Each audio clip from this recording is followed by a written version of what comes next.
নমস্কার, পাকবিচিত্রায় সকলকে স্বাগত জানাই। আমি আজ আপনাদের মিল্ক কেক বানিয়ে দেখাবো। আমার রেসিপিটি কেমন লাগলো আমার কমেন্ট বক্সে অবশ্যই কমেন্ট করে জানাবেন। আর এই ধরনের নতুন নতুন রেসিপি পেতে হলে আমার চ্যানেলটি সাবস্ক্রাইব করতে ভুলবেন না। আর নোটিফিকেশন পেতে হলে বেল আইকনটি অবশ্যই প্রেস করে দিবেন। পাশে থাকার জন্য ধন্যবাদ। আজ আমি আপনাদের সাথে একটি ডেজার্ট রেসিপি মিল্ক কেক কিভাবে তৈরি করতে হয় সেটি তৈরি করে দেখাবো। ছানা না কেটে ছানার তৈরি মিল্ক কেক। তার জন্য আমি এখানে 3 প্যাকেট দুধ নিয়েছি, 1.5 লিটার। আমি এখানে আমুল শক্তি প্যাকেট দুধ নিয়েছি, হাফ চা চামচের হাফ এলাচ গুঁড়ো নিয়েছি, কিছু আলমন্ড আর পেস্তা কুচি করে নিয়েছি, একটা পাতিলেবু নিয়েছি, এখানে 4 টেবিল চামচ চিনি নিয়েছি, 1 টেবিল চামচ ঘি নিয়েছি। দেখুন, একটা ননস্টিক কড়াইতে আমি দুধ নিয়ে গ্যাসটা অন করে দিয়েছি। এখন গ্যাসটা আমি হাইতে রেখে দুধটা ফুটিয়ে নিব। দেখুন, আমার দুধ ফুটে উঠেছে। এখন আমি গ্যাসটা মিডিয়াম রেখে অনবরত নেড়ে চেড়ে, যাতে তলায় লেগে না যায়, দুধটাকে হাফ করে নেব জাল দিয়ে, মানে অর্ধেক করে নেব। দেখুন, আমার দুধ অর্ধেক হয়ে গেছে। এখন আমি 4 চামচের 1 চামচ লেবুর রস দিয়ে দিলাম, দিয়ে হালকা হাতে নেড়ে একটু দানাদার, এখানে পুরোপুরি ছানা কাটবো না, হালকা দানা দানা ভাব আসবে, মিশিয়ে নিচ্ছি। আর 1 চামচ দিয়ে দিচ্ছি। গ্যাসটা আমি লোতে রেখেছি। দেখুন, হালকা দানা দানা ভাব আসতে শুরু করেছে। এই দেখুন,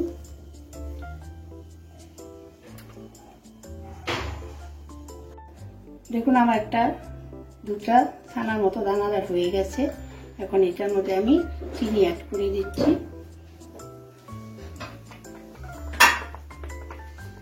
4 টেবিল চামচ চিনি,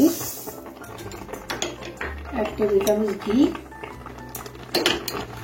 দিয়ে গ্যাসটা মিডিয়ামে রেখে অনবরত নেড়ে চেড়ে আমি এখন ছানাটাকে দুধটাকে শুকিয়ে নেব।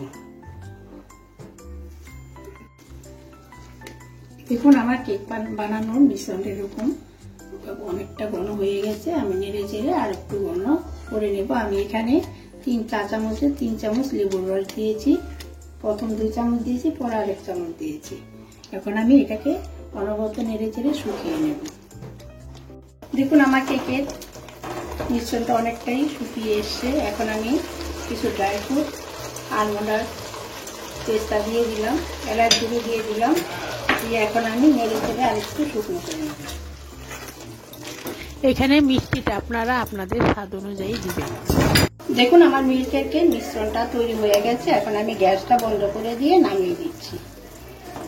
দেখুন, আমি একটা কেক মোল্ড নিয়েছি, আমি ঘি ব্রাশ করে নিয়েছি। এখন আমি কেক বানানোর মিশ্রণটা এখানে ঢেলে দিচ্ছি।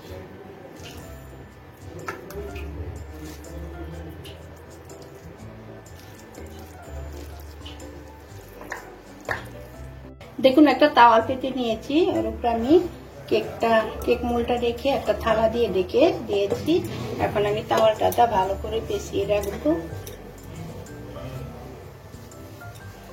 6 ঘন্টার জন্য একটু আমি রেখে দেব গরম নরমাল টেম্পারেচারে।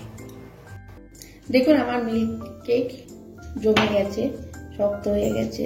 দেখুন, আঙুল দিয়ে দেখিয়ে দিচ্ছি। এখন আমি ডিমোল্ড করে নেব।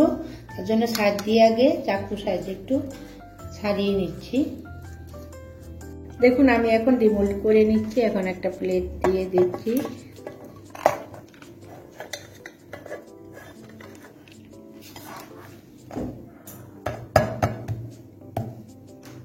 দেখুন, আমি মিল্ক কেকটা ডিমোল্ড করে নিয়েছি। এখন আমি চৌকো করে একটা শেপ দিয়ে নিব। আপনারা যে কোনো শেপ দিতে পারেন। দেখুন, আমার মিল্ক কেক তৈরি হয়ে গেছে। আমি যেভাবে বানালাম আপনারা সেভাবে বানিয়ে খাবেন, দেখবেন খুব ভালো লাগবে। যে কোনো পূজা পার্বণও এভাবে বানিয়ে ঠাকুরের সামনে ভোগ নিবেদন করতে পারেন।